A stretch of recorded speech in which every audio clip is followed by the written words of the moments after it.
Hello, everybody. David Shuster here. On the Jeffrey Epstein scandal, Donald Trump has now lost Fox News.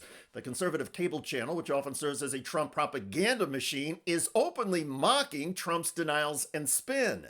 How the White House has handled the Epstein saga at every step of the way, I think, has made a problem worse that didn't need to be. I mean, we've talked about this before. They didn't need to overpromise and underdeliver on the files. They don't need to deny the fact that Donald Trump was friends with Jeffrey Epstein in the 80s, 90s, and early 2000s. That is part of the public record. The way that they've handled it, though, has made the White House appear guilty. The latest example dissected by Fox News over the weekend involves this. It's a bawdy birthday greeting Trump allegedly wrote and signed for Jeffrey Epstein more than 20 years ago.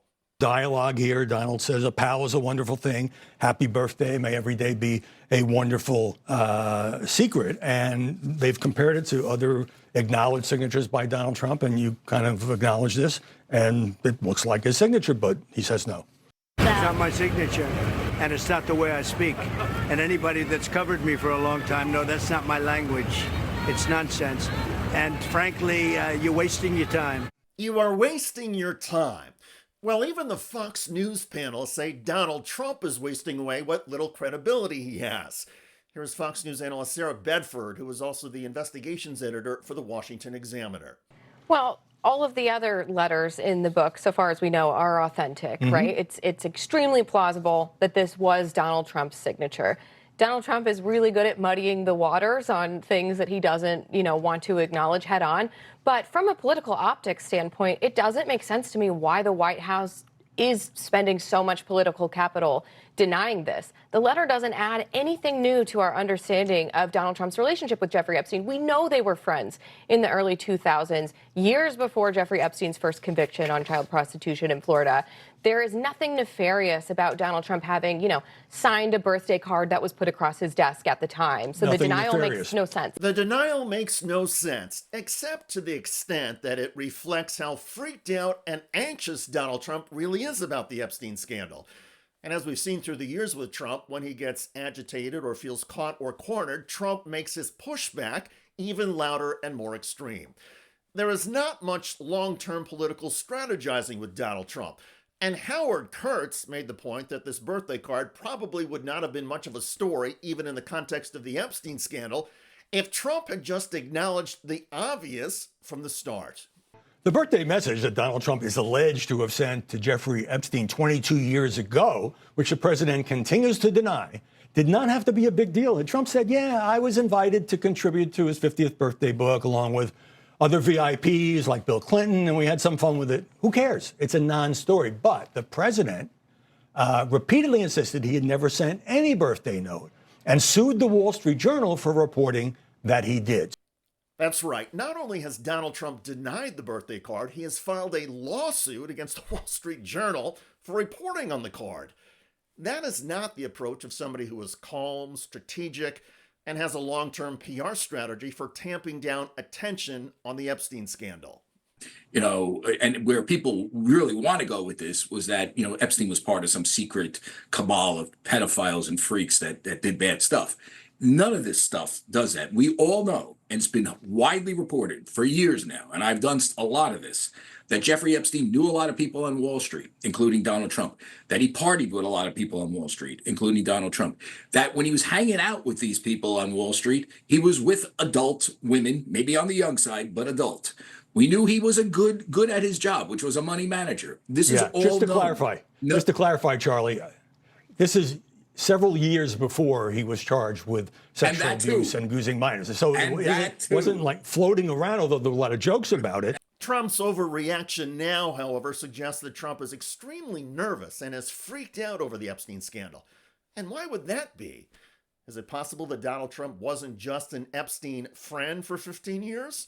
Could Trump himself have engaged in the exploitation of children? If Trump was really innocent and not involved in any of Epstein's child sex trafficking or abuse, Trump should be able to proclaim his innocence calmly and acknowledge the obvious things that are true. Trump and Epstein were friends. A lot of other wealthy people in the U.S. financial and political world were also friends with Epstein. That doesn't prove anything, but Donald Trump keeps exhibiting what you could describe as consciousness of guilt. And Trump keeps ordering his press secretary, Caroline Leavitt, to go there as well. She insists Donald Trump did not sign the Epstein birthday card, period. Leavitt recently had this exchange with New York Times reporter Maggie Haberman.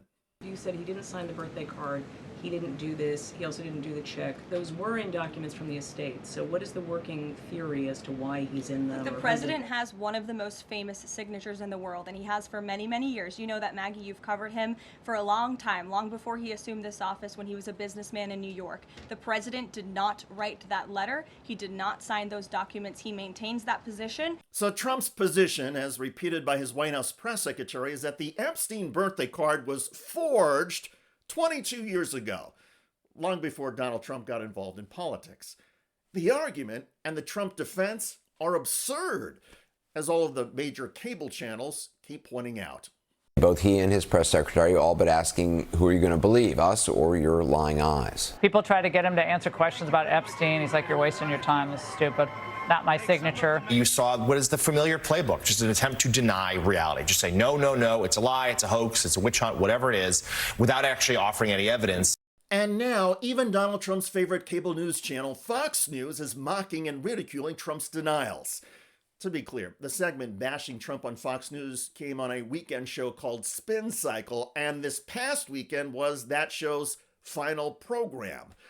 The program and the host Howard Kurtz will not be back. So perhaps Kurtz felt emboldened to point out the obvious about Donald Trump, given that Kurtz knew he was leaving Fox. Still, there are other hosts and anchors on Fox News who have made similar arguments about Donald Trump's mishandling of the Epstein files. Trump's approach, they say, has been over the top, ridiculous, and has made the scandal even worse.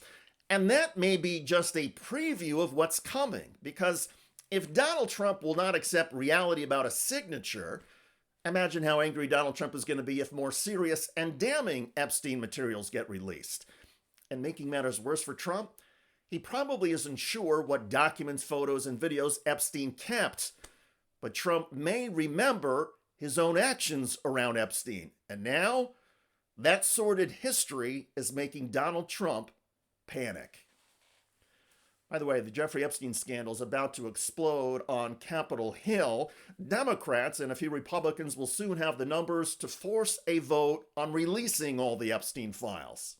I admire Congressman Massey's courage. I admire Nancy Mace's courage, Marjorie Taylor Greene's courage, Lauren Boebert's courage. They are standing with survivors. We have the votes. Let's get a vote this month and get the files released. The pressure that's on the House of Representatives right now is going to go to the Senate after this passes the House.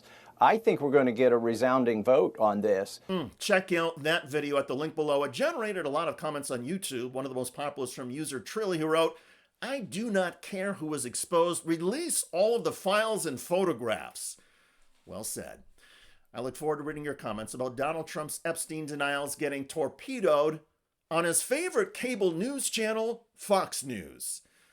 I'm David Shuster. Thanks for joining us.